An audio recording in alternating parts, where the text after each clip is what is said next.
La determinación de Ford había ganado una vez más. Quizás esta historia no esté descrita con precisión de detalles, pero las circunstancias y el resultado son los correctos.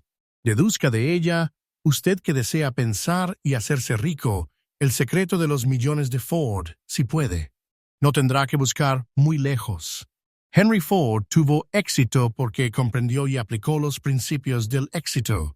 Uno de ellos es el deseo, saber lo que uno quiere.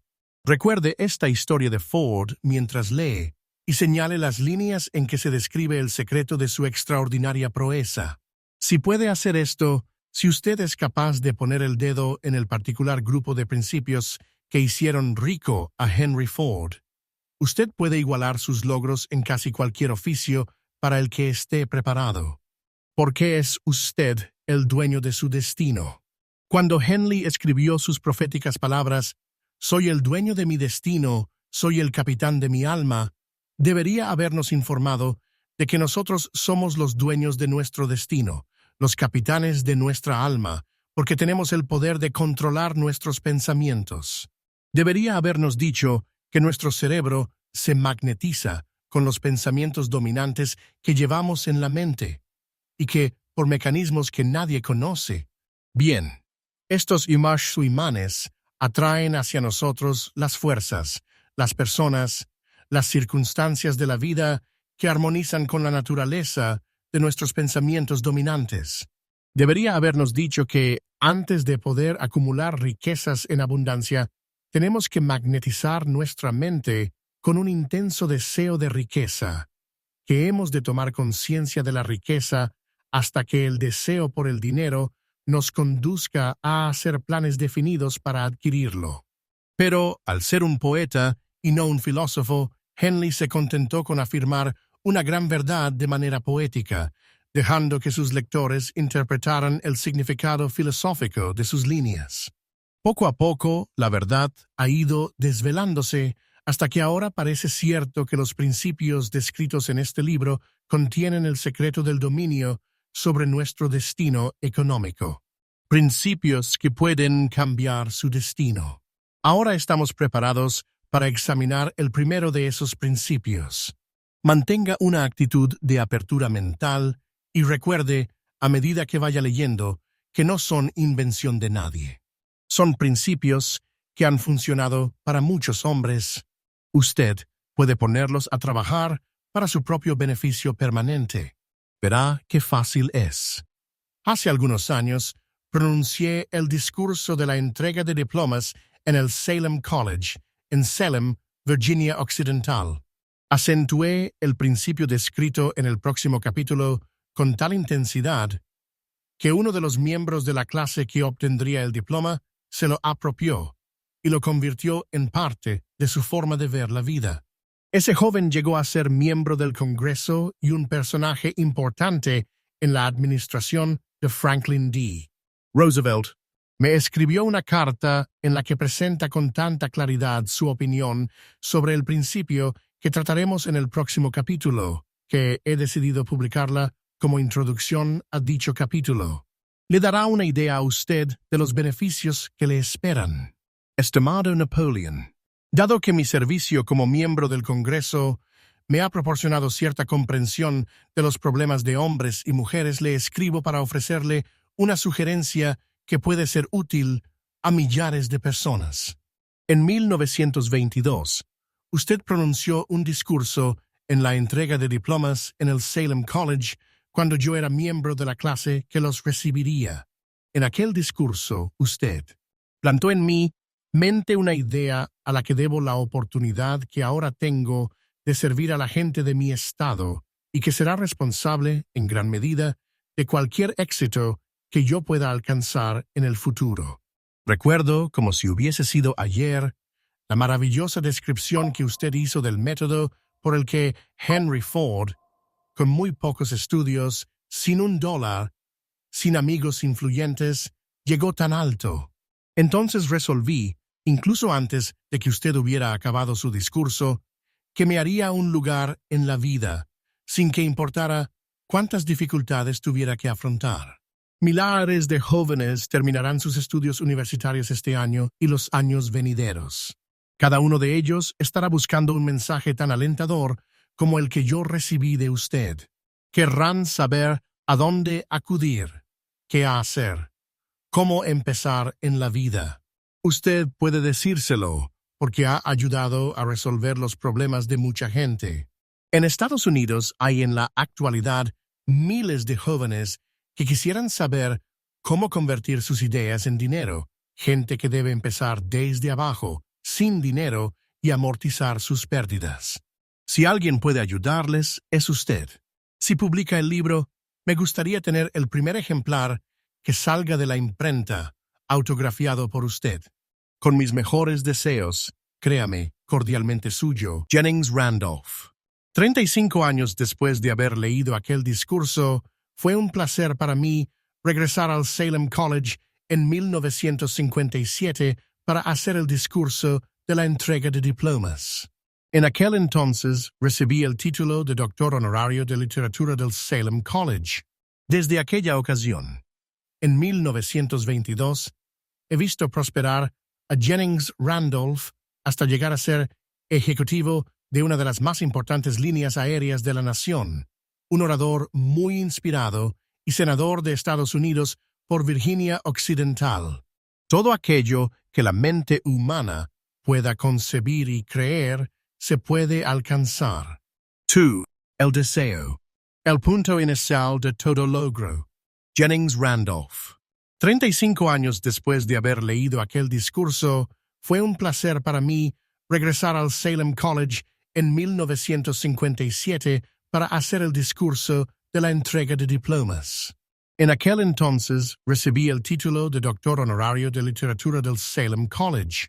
Desde aquella ocasión, en 1922, he visto prosperar a Jennings Randolph hasta llegar a ser ejecutivo de una de las más importantes líneas aéreas de la nación, un orador muy inspirado y senador de Estados Unidos por Virginia Occidental. Todo aquello que la mente humana pueda concebir y creer se puede alcanzar. 2. El deseo. El punto inicial de todo logro. El primer paso hacia la riqueza.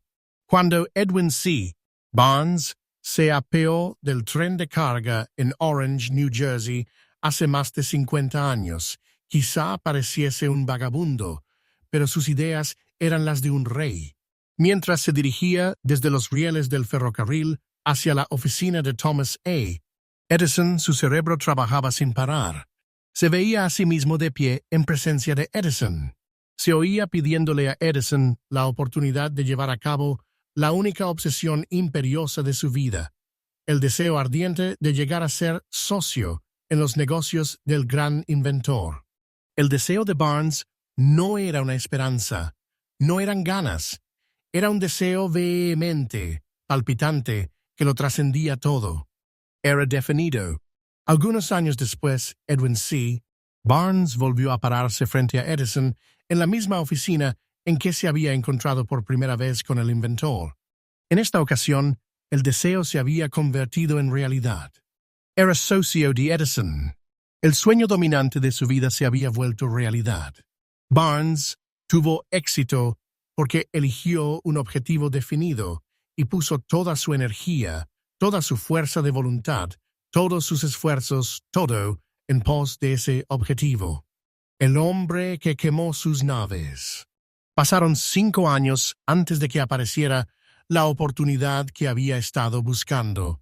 Para todos, excepto para él, solo parecía una parte más del engranaje de los negocios de Edison, pero en su interior, él fue el socio de Edison cada minuto del día, desde el primero en que empezó a trabajar allí.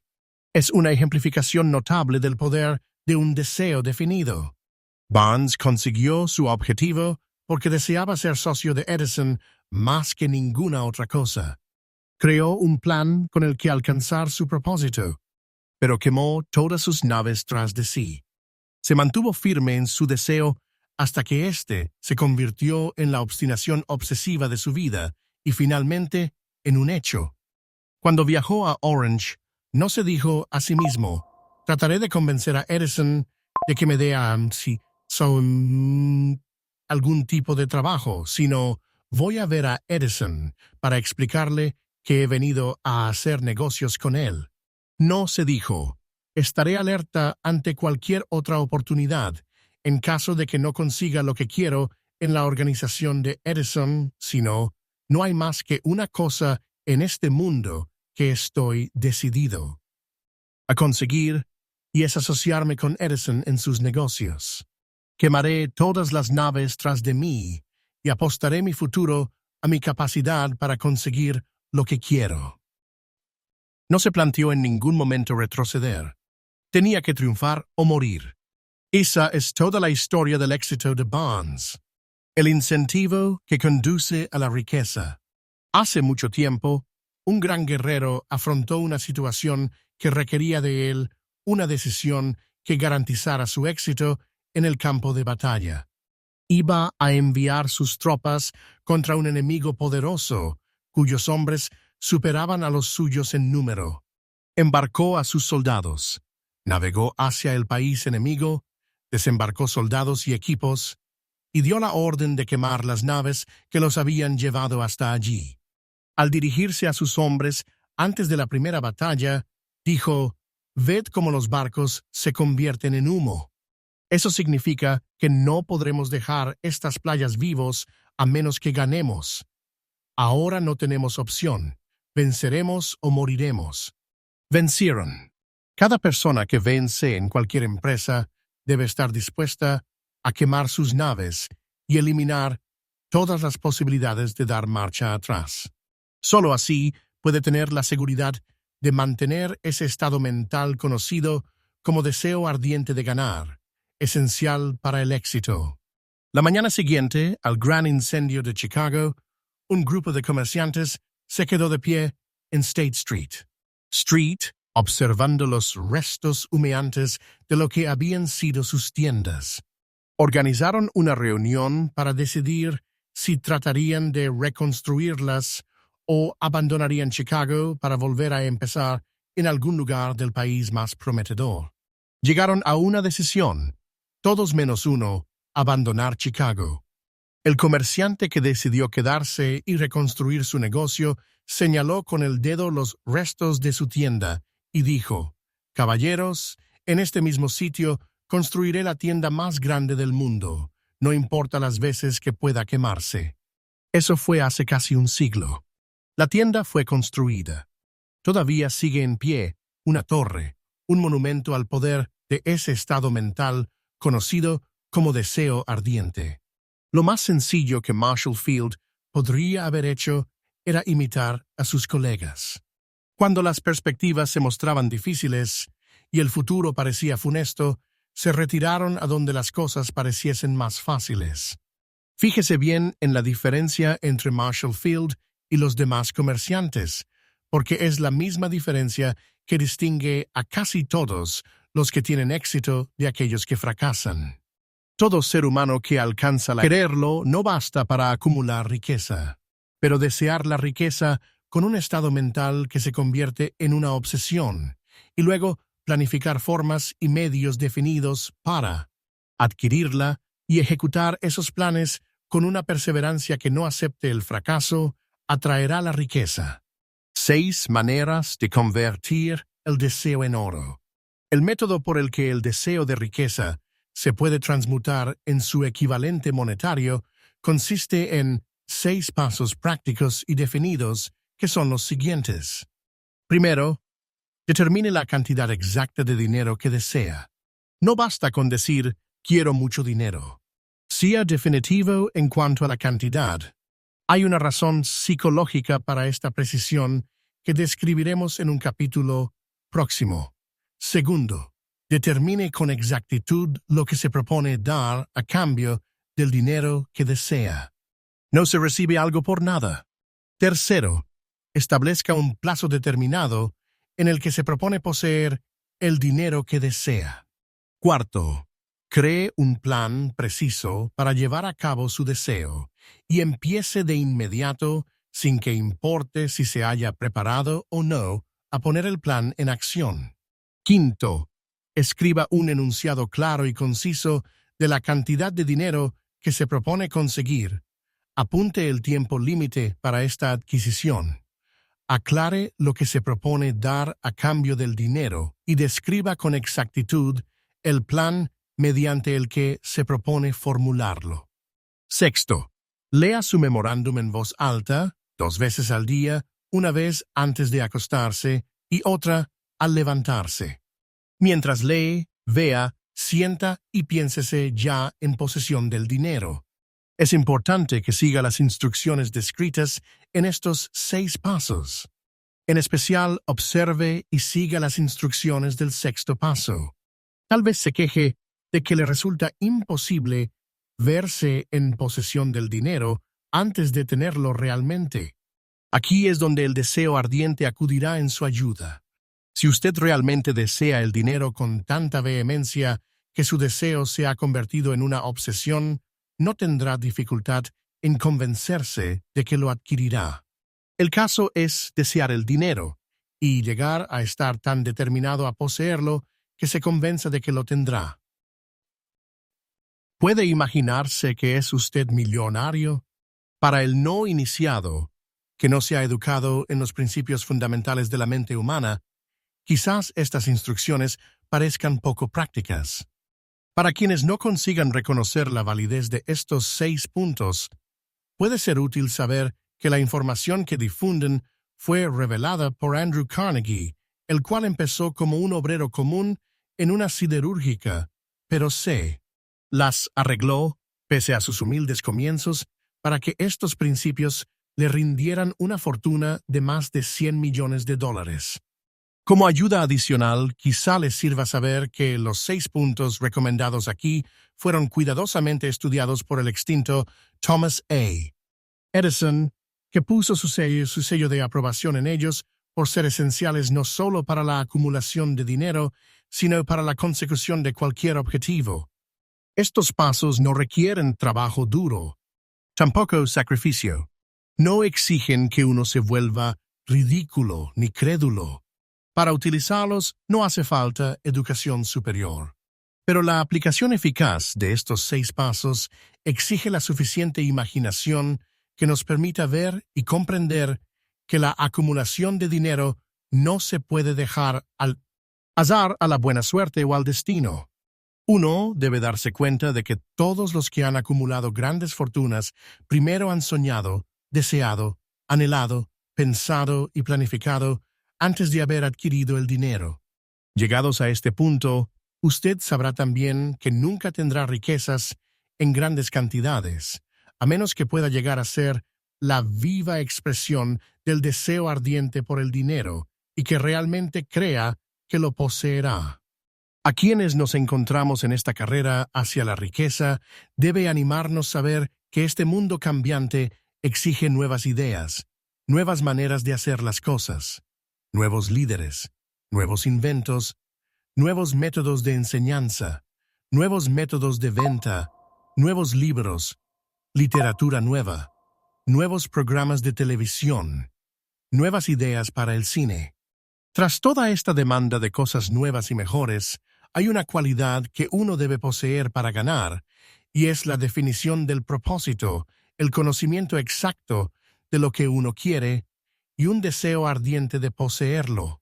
Los que deseamos acumular riqueza, debemos recordar que los verdaderos líderes del mundo han sido siempre hombres que han sabido dominar, para su uso práctico, las fuerzas invisibles e intangibles de la oportunidad que está por surgir, y han convertido esas fuerzas o impulsos de pensamiento en rascacielos, fábricas, aviones, automóviles y toda forma de recurso que hace la vida más placentera.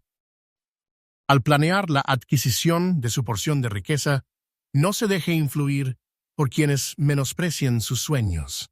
Para lograr grandes ganancias en este mundo cambiante, uno debe captar el espíritu de los grandes pioneros del pasado, cuyos sueños le han dado a la civilización todo lo que tiene de valioso, el espíritu que infunde energía en nuestro propio país, en las oportunidades, las mías, para alimentar y vender nuestro talento.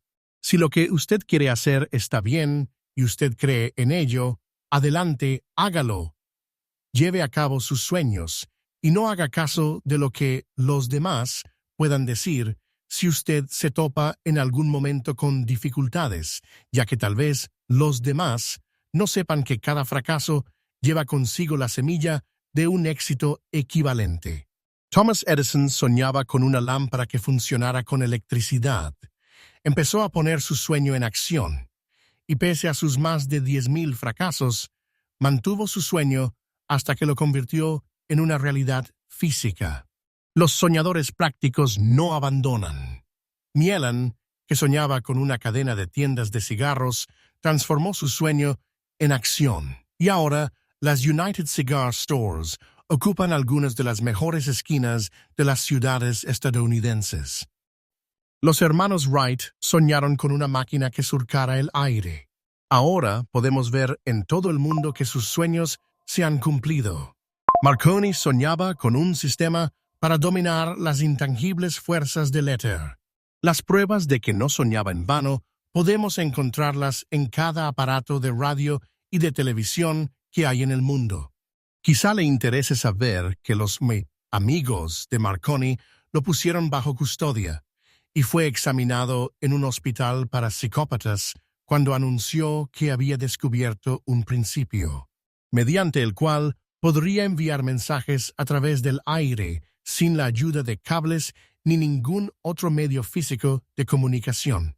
A los soñadores de hoy en día les va mejor. El mundo está lleno de una abundancia de oportunidades que los soñadores del pasado jamás conocieron. ¿Cómo hacer que los sueños despeguen de la plataforma de lanzamiento? Un deseo ardiente de ser y de hacer es el punto inicial desde el que el soñador debe lanzarse. Los sueños no están hechos de indiferencia, pereza ni falta de ambición. Recuerde que todos los que consiguen triunfar tienen un mal comienzo y pasan por muchas dificultades antes de llegar. El cambio en la vida de la gente de éxito suele surgir en el momento de alguna crisis, a través de la cual les es presentado su otro yo. Recuerde que todos los que consiguen triunfar tienen un mal comienzo y pasan por muchas dificultades antes de llegar. El cambio en la vida de la gente de éxito suele surgir en el momento de alguna crisis, a través de la cual les es presentado su otro yo. John Bynon escribió Pilgrim's Progress, que se cuenta entre lo mejor de la literatura inglesa. Después de haber estado confinado en prisión y haber sido duramente castigado a causa de sus ideas sobre la religión. D. Henry descubrió el genio que dormía en su interior después de haber conocido graves infortunios, y estuvo encarcelado en Columbus, Ohio. Forzado a través de la desgracia a conocer a su otro yo y a usar su imaginación, descubrió que era un gran autor en vez de un criminal despreciable. Charles Dickens empezó pegando etiquetas en latas de betún. La tragedia de su primer amor penetró las profundidades de su alma para convertirlo en uno de los más grandiosos autores del mundo.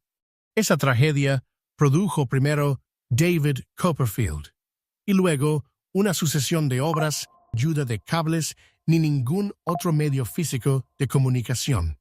A los soñadores de hoy en día les va mejor. El mundo está lleno de una abundancia de oportunidades que los soñadores del pasado jamás conocieron. ¿Cómo hacer que los sueños despeguen de la plataforma de lanzamiento? Un deseo ardiente de ser y de hacer es el punto inicial desde el que el soñador debe lanzarse. Los sueños no están hechos de indiferencia, pereza ni falta de ambición. Recuerde que todos los que consiguen triunfar tienen un mal comienzo y pasan por muchas dificultades antes de llegar. El cambio en la vida de la gente de éxito suele surgir en el momento de alguna crisis, a través de la cual les es presentado su otro yo. Recuerde que todos los que consiguen triunfar tienen un mal comienzo y pasan por muchas dificultades antes de llegar. El cambio en la vida de la gente de éxito suele surgir en el momento de alguna crisis, a través de la cual les es presentado su otro yo.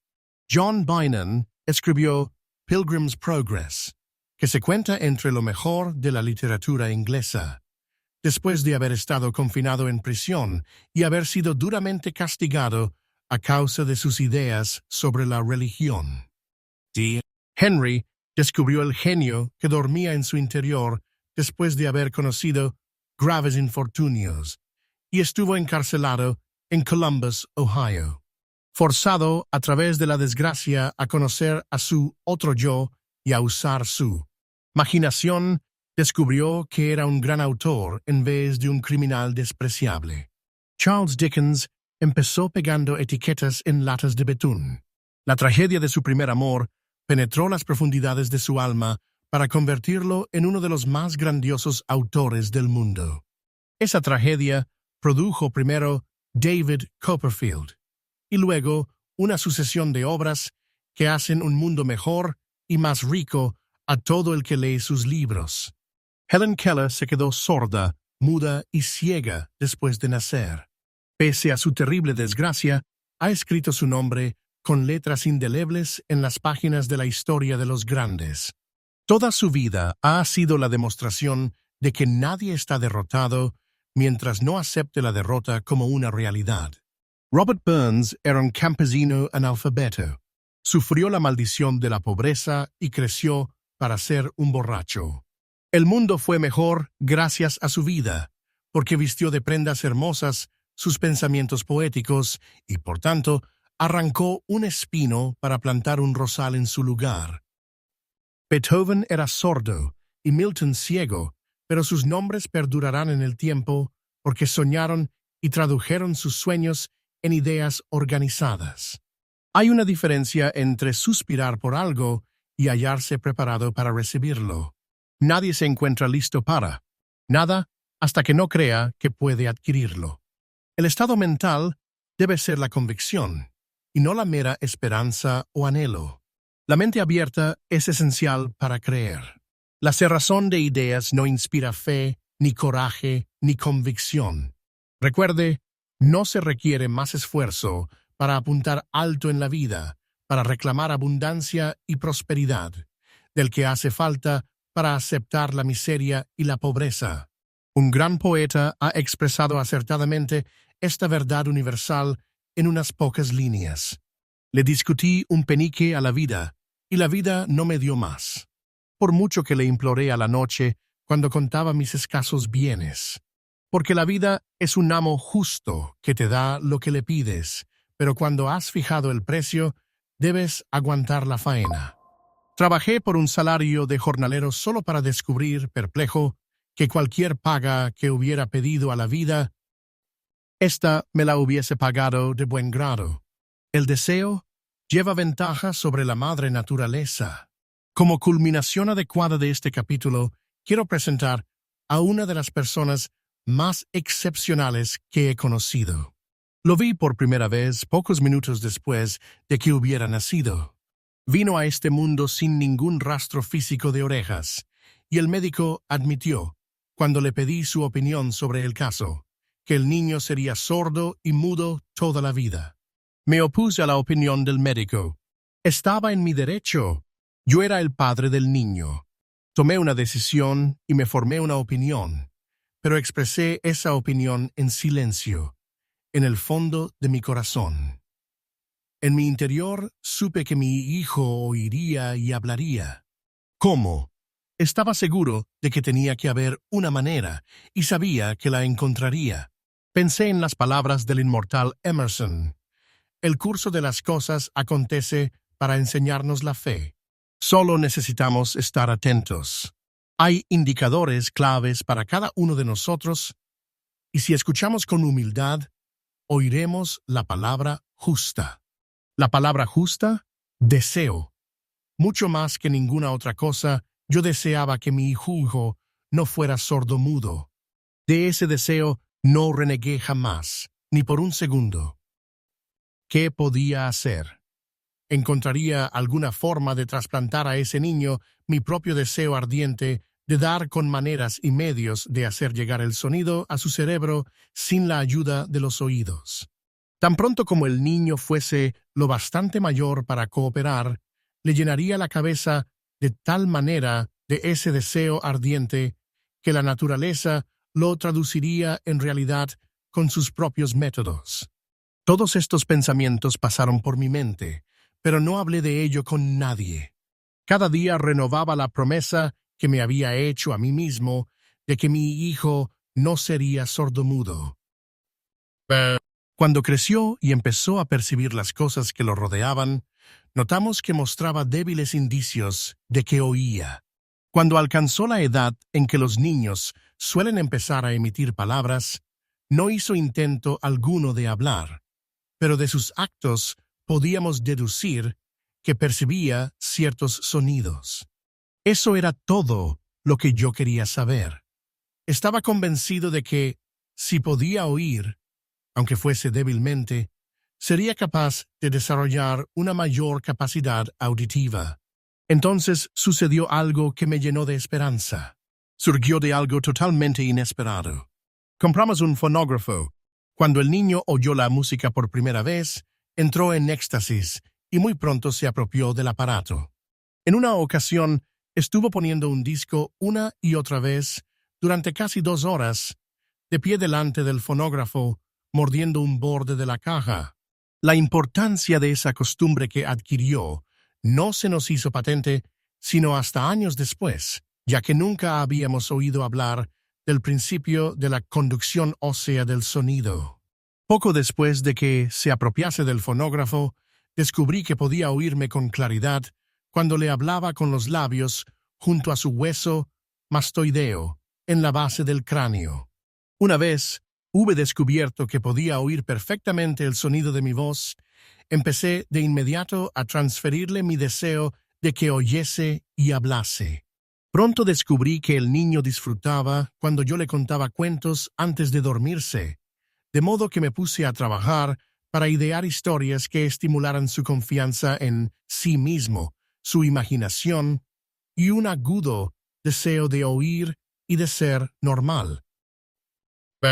Había un cuento en particular en el que yo hacía hincapié, dándole un renovado matiz dramático cada vez que se lo contaba. Lo había inventado para sembrar en su mente la idea de que su dificultad no era una pesada carga, sino una ventaja de gran valor.